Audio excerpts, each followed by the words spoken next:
Hey guys, today we'll try to understand a few new functions of lookup formulas. We have these five formulas in place, which are address, column, columns, row, and rows.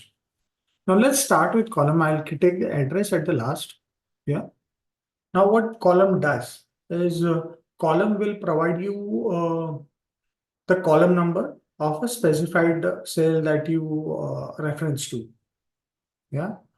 So the formula for a column is when you want to find the actual referencing is you give column open brackets and then you select a particular cell that you want to reference to. So suppose I want to refer to apple. Okay, this one apple. Yeah, I'll close the brackets and I'll give enter. Okay, it has to be in numbers.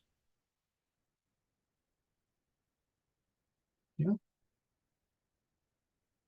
so 8. This is eighth column that we are referencing. So 1, 2, 3, 4, 5, 6, 7, 8.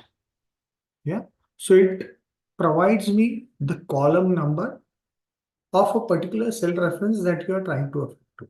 Suppose I try to select A2, which is lookup function. It will give me the column as A because 1, because 1 A is the first column here. Yeah. So what it does is provide me the exact column number of a particular cell that we are trying to refer to. Yeah. Now suppose I try to select multiple columns. I try to select a range of columns. So I say uh, from Bob till Nancy. Yeah. It will always give me the first column. So it will give me 8. Yeah. So Bob is in the 8th column. So even if you try to select the range, it will give me the column number of the first cell that is being occurred. So the first column that is available in the range. So the first column is H. So that's why it gave me the output as 8. Yes. So this was the column formula. Now let's quickly move to columns. Yeah. Columns is nothing but it provides you with number of columns in a specified array. Now, suppose I want to know the number of columns that I have selected. Yeah. So what I can do is equal to columns. And suppose I select this four cells, which are from 4 different columns. So it should give me the answer as 4. Pretty simply. Yeah, guys? So what it does, what it does is give me the number of columns that I have selected or specified in a particular cell or within the formula. Yeah. So within the formula, I have selected 4 columns or 4 cells, which reference to 4 columns, H to K. Yeah. So it gives me the number of columns that I have selected.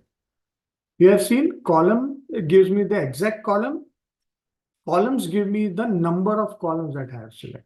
Yes. Let's move to row. Now row is the similar thing as what we had for column. Yeah. So if I try to, if I try to select the rows, yeah, if I try to select a row is equal to, let's select apple only, which we have earlier selected for column. So I'll close the bracket. So okay, I need to change it to the formatting needs to be numbered. Okay, so the row is 2. Yeah. So row returns the exact row from the cell reference that you have selected in the formula. Yeah. Lastly, rows. This again gives the count of rows. So if I have selected multiple rows, again, I have to select a range.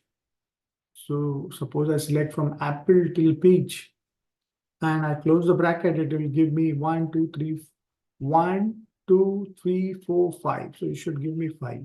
Yes. Pretty clear, pretty simple formulas these are. So column provides you the actual column number which you have selected. Columns gives you the number of columns that you have selected. Row give you the exact row number that you have selected or referred to in their formula. And rows give you the count of rows that you have selected. Yeah, pretty simple formulas. Now let's get to address. Now address is used to get a particular cell referencing as a string. Yes.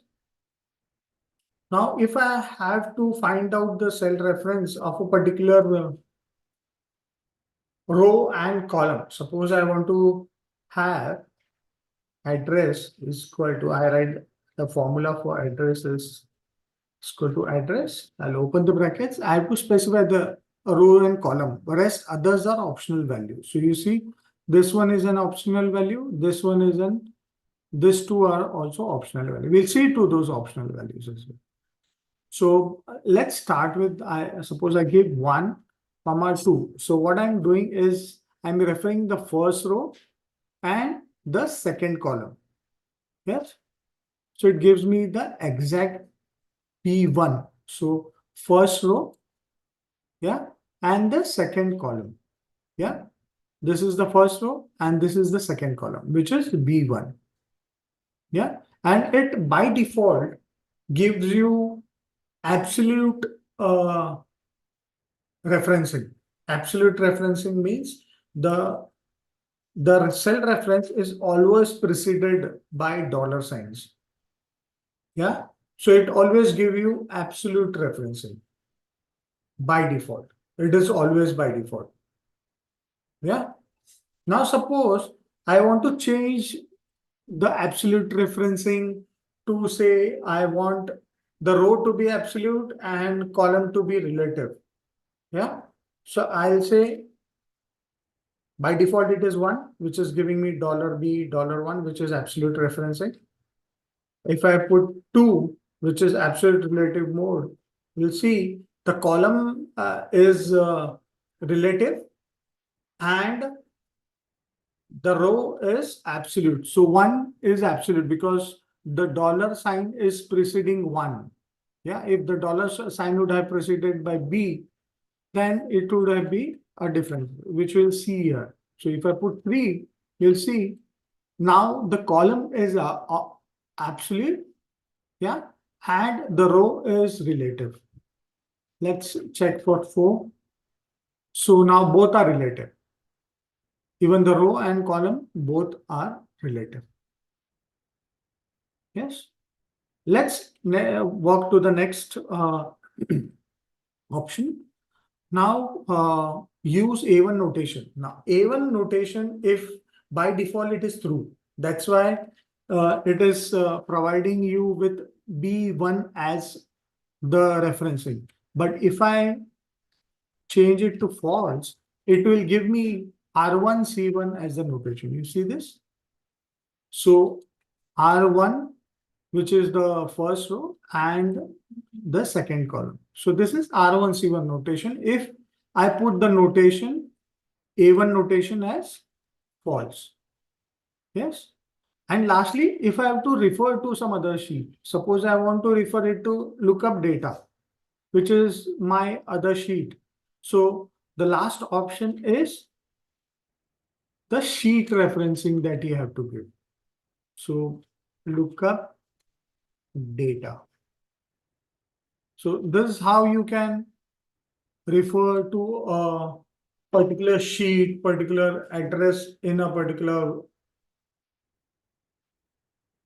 value. Yeah. So address, columns, rows, these are majorly used in combination with offset or match to get this row numbers or column numbers, wherein those can be used further to get the value out of it. Yeah, so that you can make those formulas a bit dynamic.